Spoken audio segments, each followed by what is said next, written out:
I joined a Kickstarter program for a wireless microphone a little while ago, and I finally got it in the mail. It is the SmartMike Plus, and today we're gonna see how it records and of course check out how it works on a run.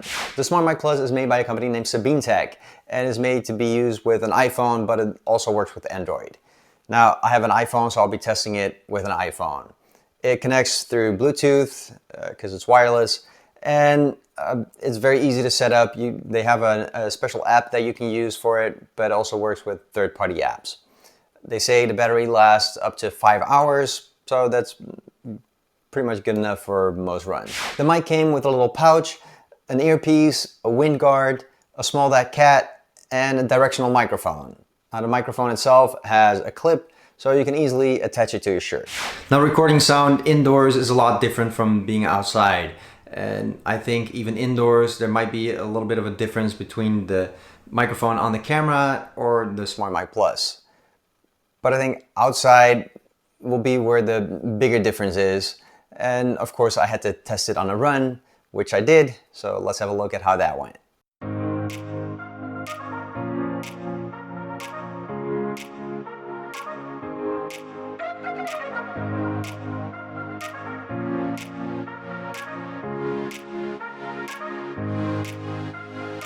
I just ran 2 kilometers, which is normally my warm-up stretch of the run. And I wanted to give you my first thoughts of the microphone. I'm carrying 2 at the moment. I have one with the directional microphone and one just with the wind guard on it. Of course, I also have my Zoom H1N with the smart lev on it, so we can kind of compare the sound and of course also the sound from the camera. Now, what I noticed right away when I started running is that it's flopping around a little bit. Even though it's a very small microphone, when you're running and it's attached to your shirt, it kind of moves around a little bit. But to be fair, I have 2 of them on. That makes my shirt a little bit top heavy, and the one that's to the side is the one that is giving me most of the problems because it's knocking into my collarbone the whole time. But assuming that if I only wear one, it might not be as big of a deal, we'll give it the benefit of the doubt for now. Let's do some more running and some more testing.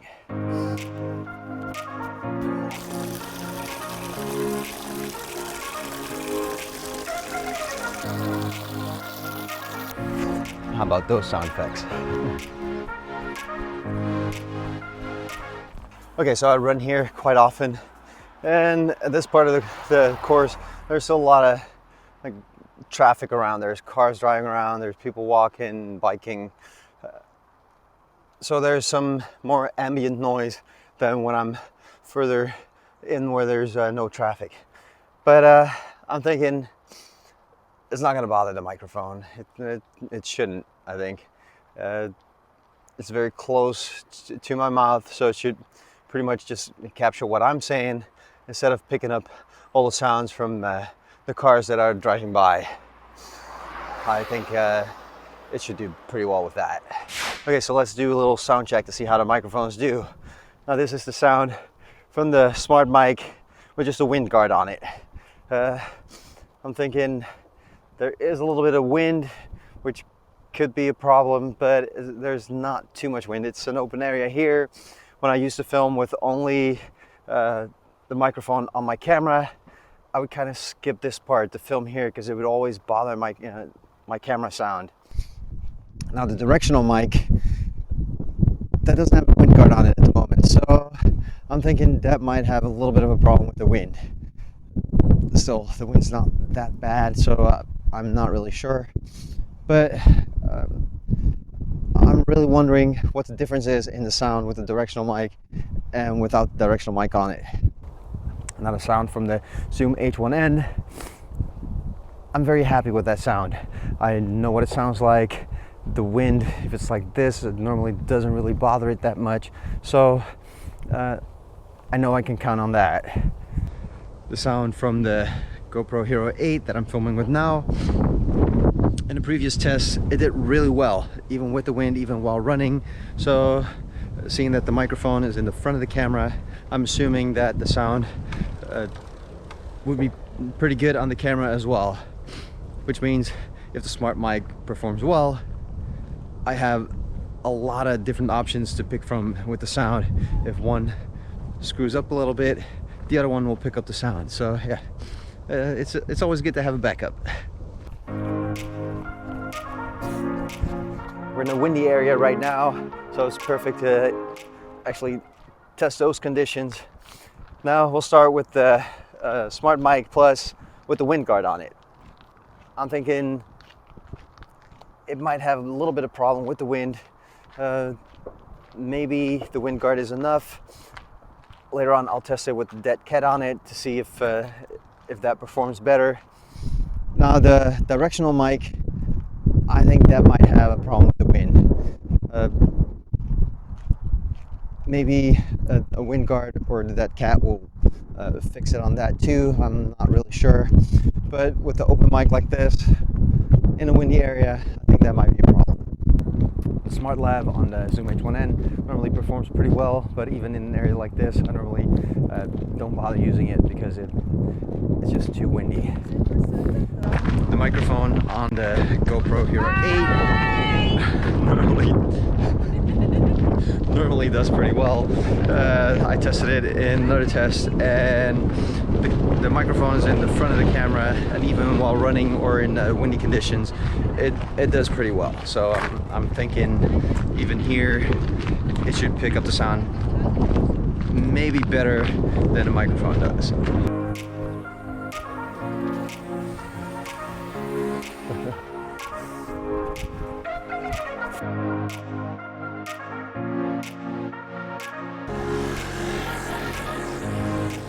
Let's give it a little running test. There's not a lot of wind, so it's basically just the sounds of me running, the heavy breathing, and the flopping around of the microphone. And like I said, you have to take into consideration that normally you would have it in the middle. I wouldn't be wearing two, so there'd be less flopping around, but still, it is a little bit bigger than the Smart Lab that I would normally wear. And so it's always going to move around a little bit more maybe. The directional mic might pick up a little bit more wind now without the guard, so that might be a problem.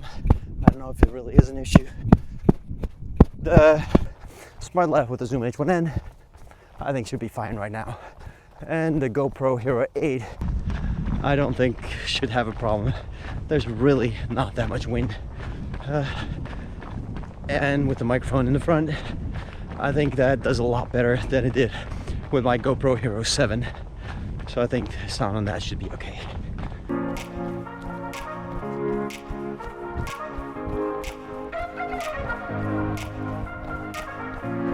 Okay, now let's test it with the dead cat on it. I put the dead cat on the first smart mic and switched the wind guard to the directional mic.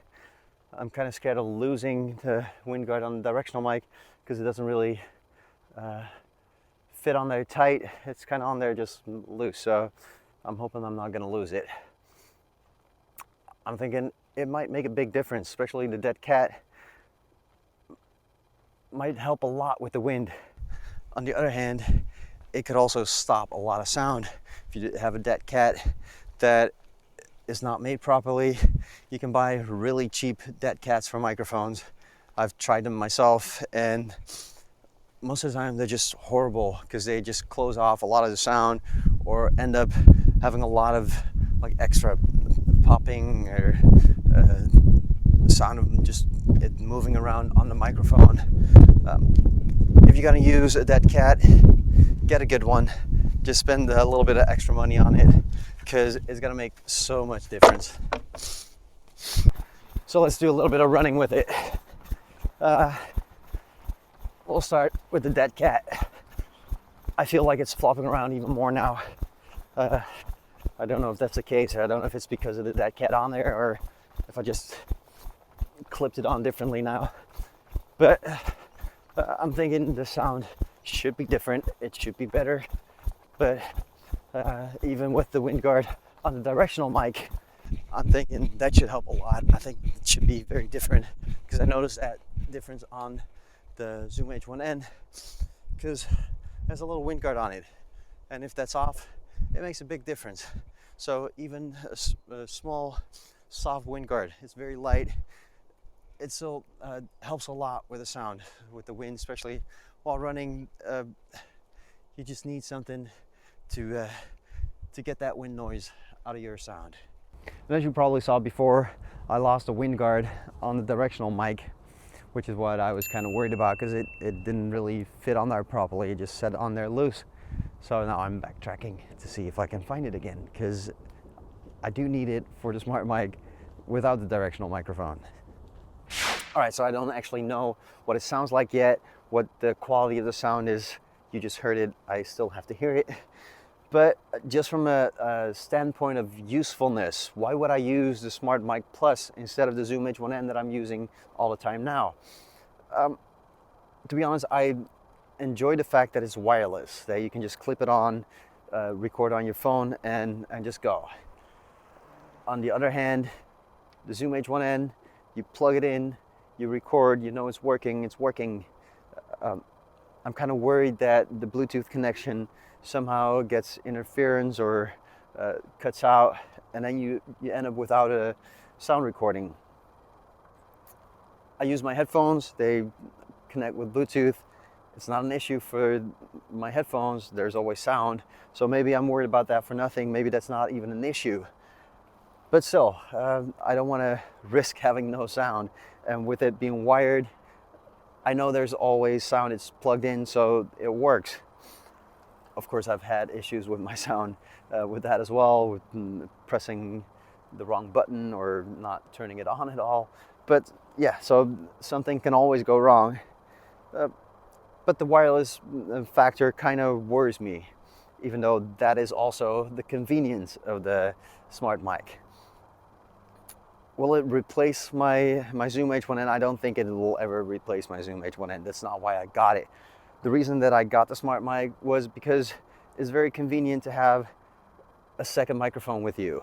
It's great to have a backup of my recording, so I have 2 tracks of sound, and also like the video that I made with Phil, I can give him the microphone.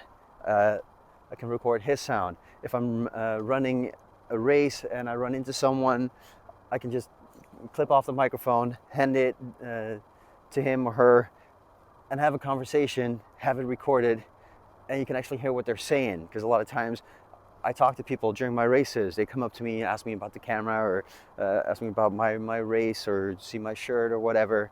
That hardly ever makes the video because you can't hear what they're saying. Now I can just clip off the microphone, hand it to them, you can hear the conversation, and it might actually end up in the video. So yeah, that's the reason why I got it. So I hope the sound quality is good enough to use it, and maybe you'll see more of that in upcoming videos.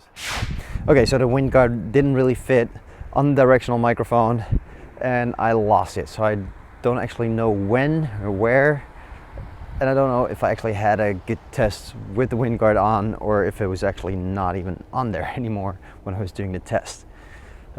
I backtracked the whole part that I ran. I can't find it anywhere, so the wind probably just took it because it was a very thin and light wind guard.